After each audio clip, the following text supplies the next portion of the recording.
ABL Season 1 is now over. So, with the conclusion of this season, we would like to give certain teams and players and Pokemon rewards. So that's what we're going to be doing in this video. And if you guys enjoy this video, then make sure to hit that like button down below. Without further ado, let's get into the rewards and see what teams won what. And starting off this reward list, we have our first reward, and we are calling this one the most improved reward, and it's pretty self-explanatory. We're going to choose a coach and see who we thought was the most improved. So this reward is going to go for TGP Kosh and the Colorado Staraptors. Now, TGP Kosh, coming into the league, he had little to zero competitive experience. This was probably his first major competitive battling he's ever done in his lifetime. But in the beginning of the season, he was very, I don't want to call you out on here, but he was very inexperienced and not so good.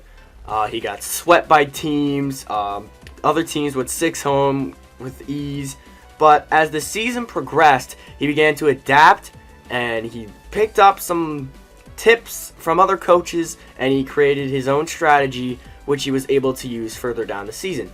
And further down the season, he did pretty good. He went from being 6-0 to losing 4-0, 3-0, 2-0.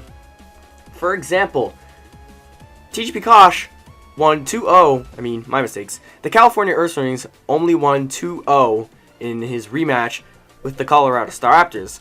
And I don't remember what their first battle score was, but it was a lot greater than a 2-0. So that's just pure progression and TGP Kosh getting good at competitive battling, because he was able to do a lot better against the California Ursarings.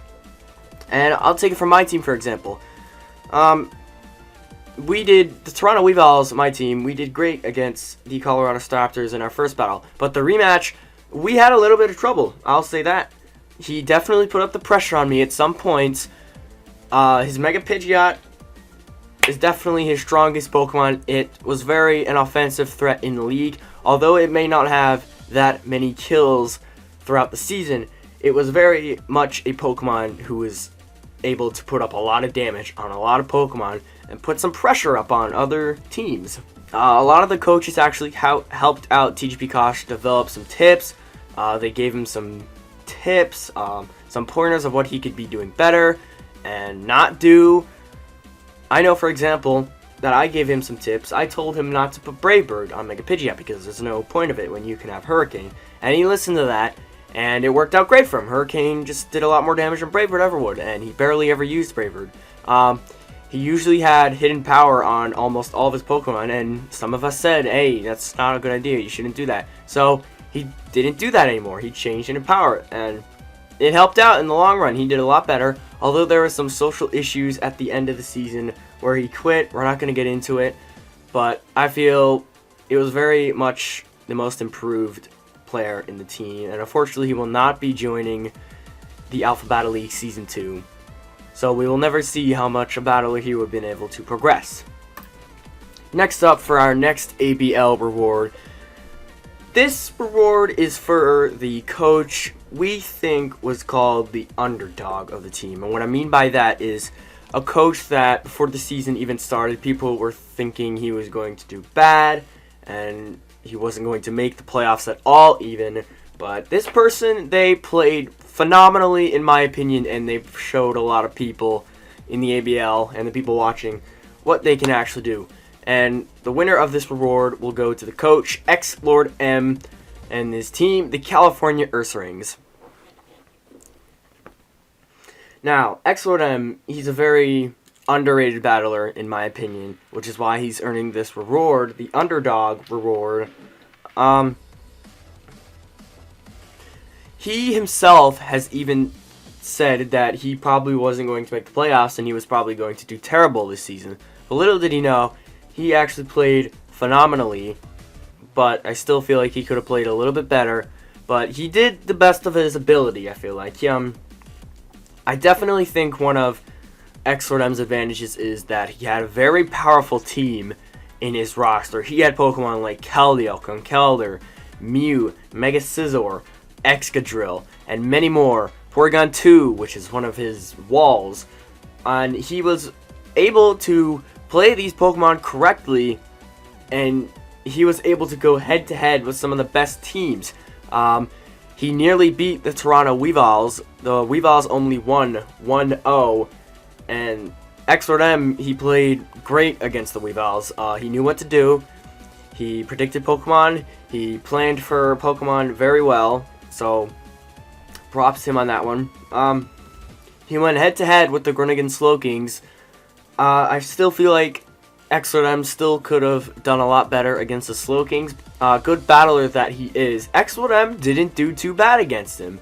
If xLordM probably would have thought out his processes more and his thought process, I definitely think that he could have came up with the win over the Slowkings.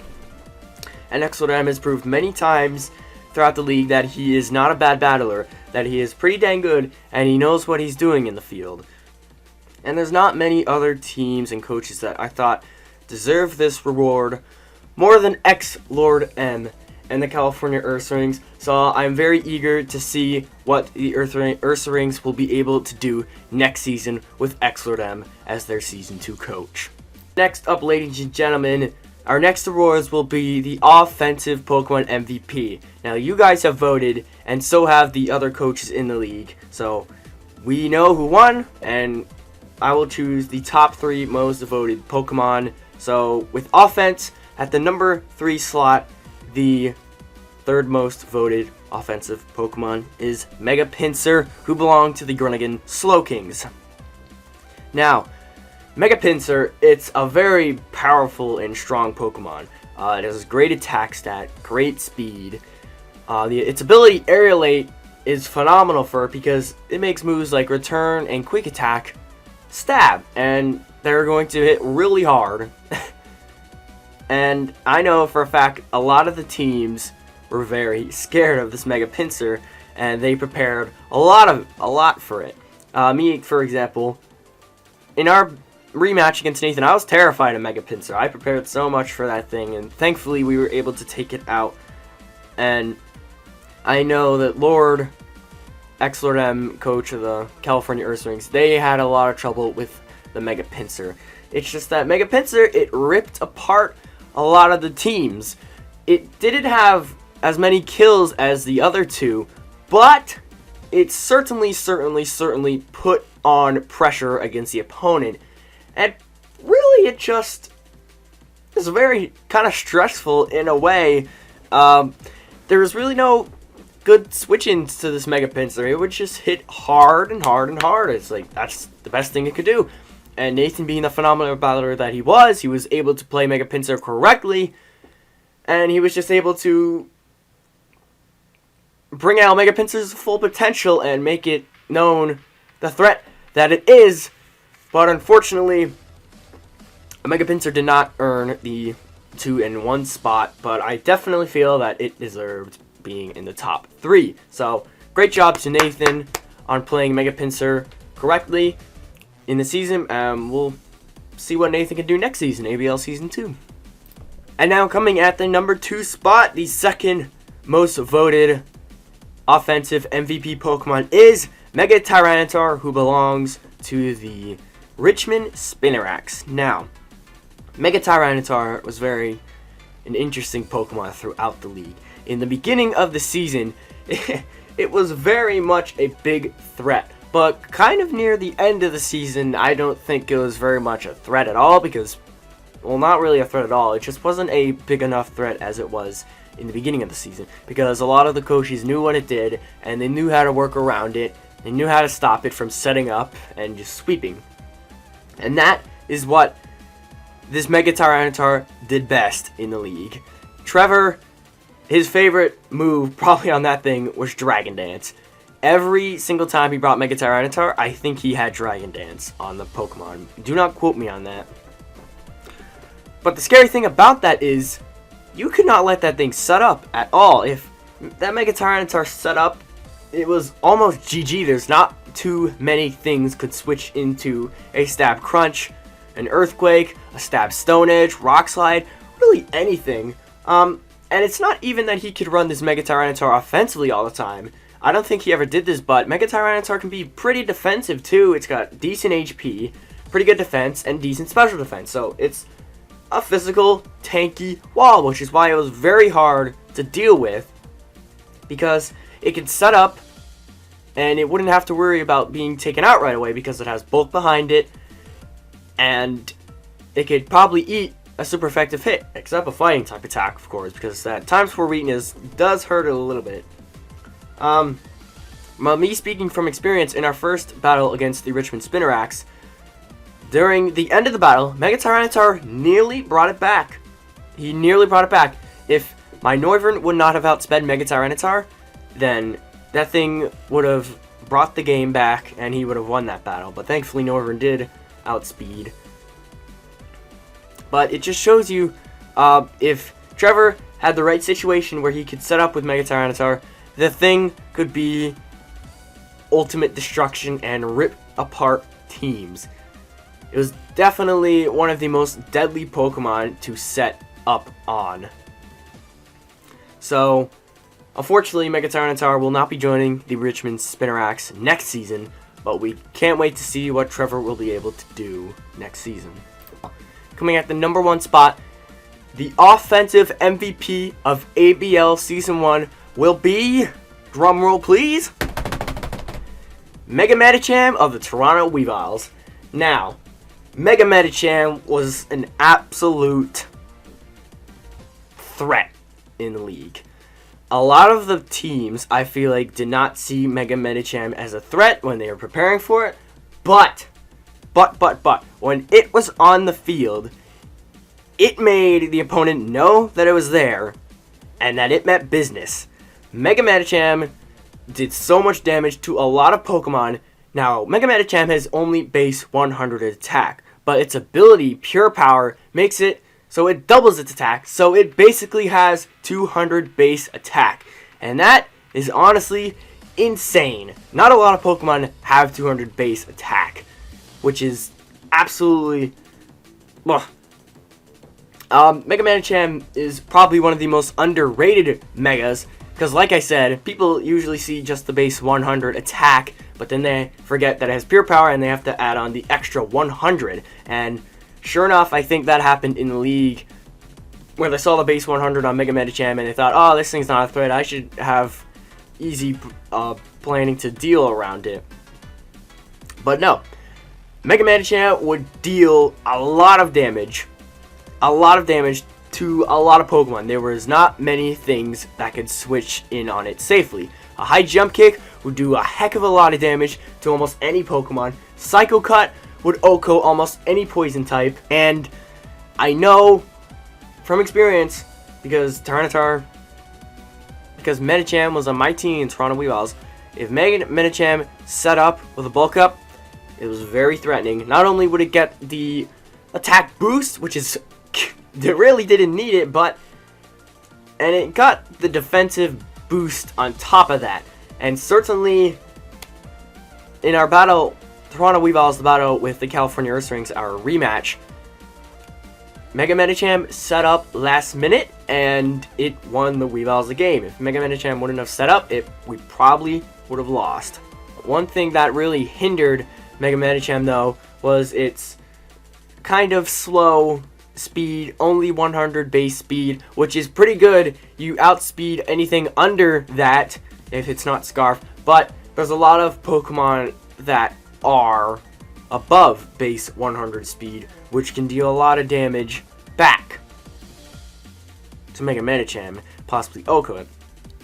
But that is why I think that Mega Medicham deserved the number 1 spot for the offensive Pokemon MVP. Now that you guys have just heard about the offensive MVP, it's time to switch the gears, and now we'll be doing the defensive MVP of ABL Season 1. It'll be the same system as the offense one. I have the 3 most voted Pokemon, and we will discuss them here. So, coming now at the 3rd spot, 3rd most voted Pokemon, defensive Pokemon that is Mew from the California Ursarings. Now, Mew is a very interesting Pokemon.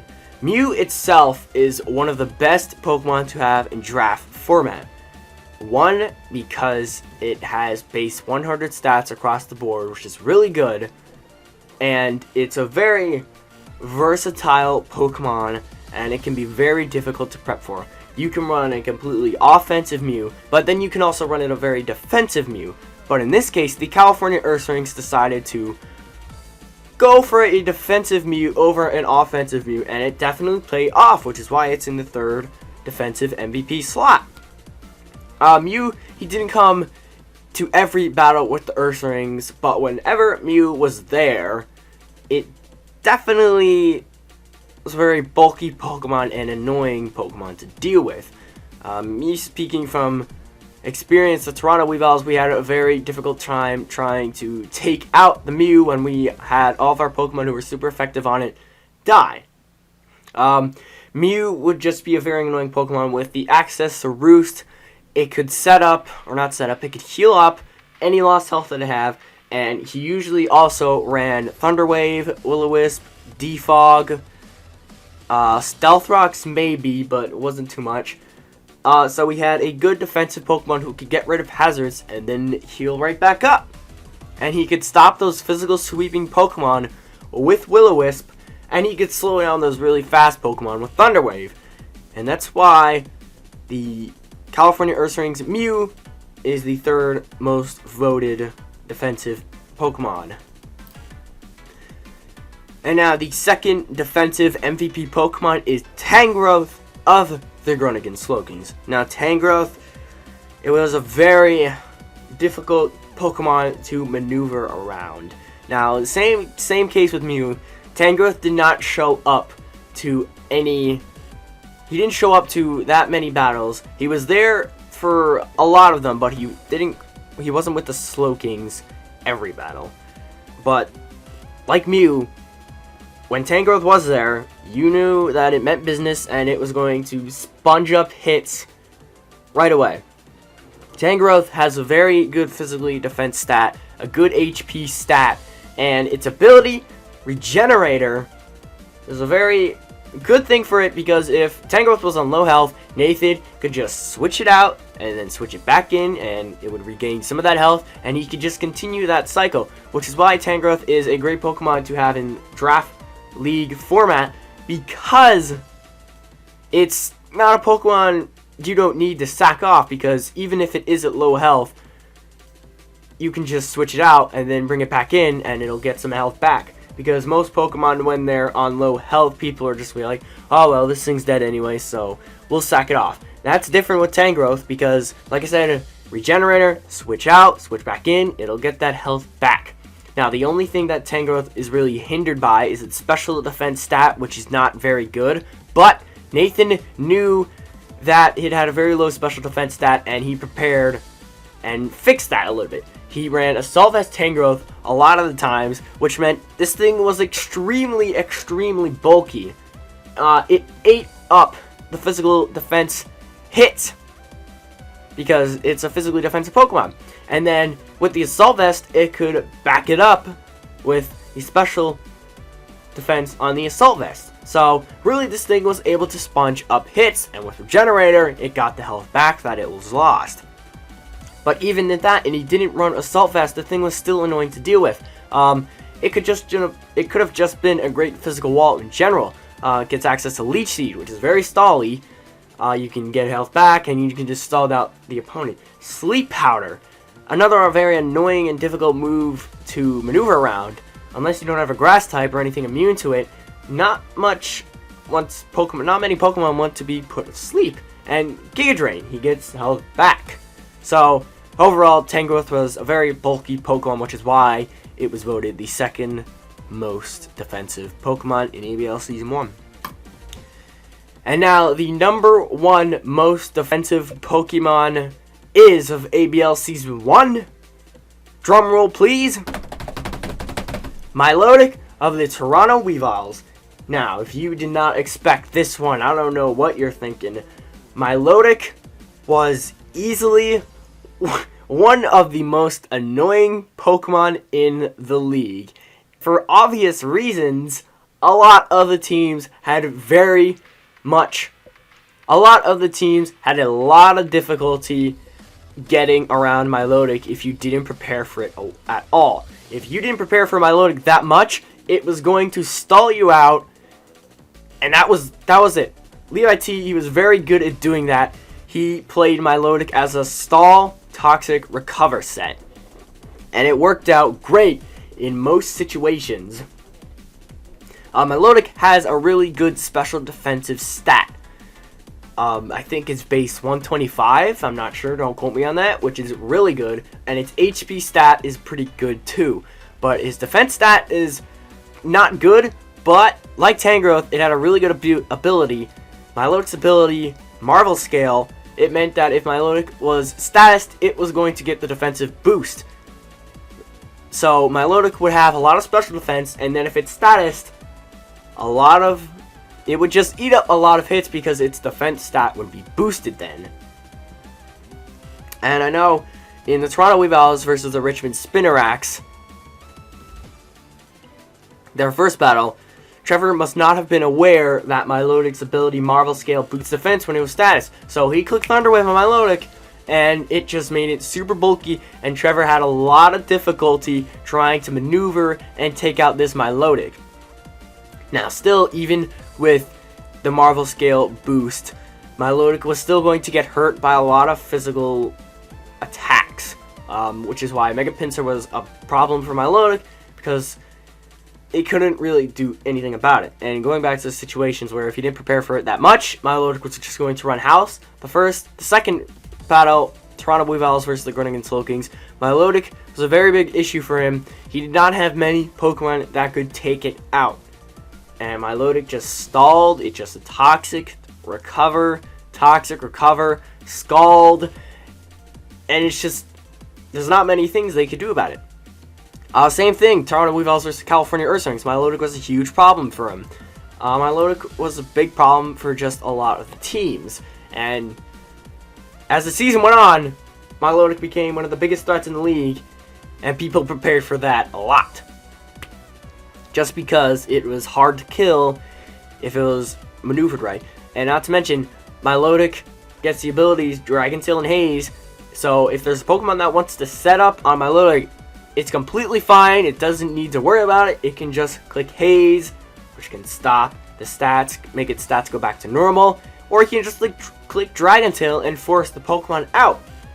And that is why we think that Milotic was the defensive MVP of ABL Season 1.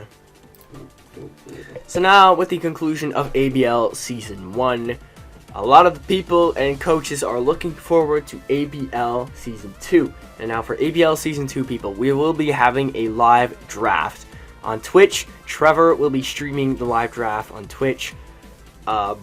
When we do it, though, we will make sure you guys know. We'll probably post a video or something telling you, hey, we're streaming ABL Season 2 draft. We're not sure exactly when it's going to be yet. We're going to try and do it in the summer, probably around the July month, but we still have to pick a date because a lot of people are on vacation during that time, and a lot of people might not be able to attend the draft.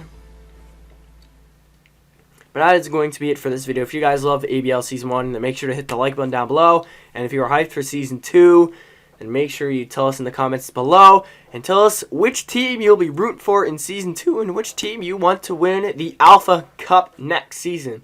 Without further ado, my name is Levitee, the creator and founder of the ABL. I'll see you guys next season.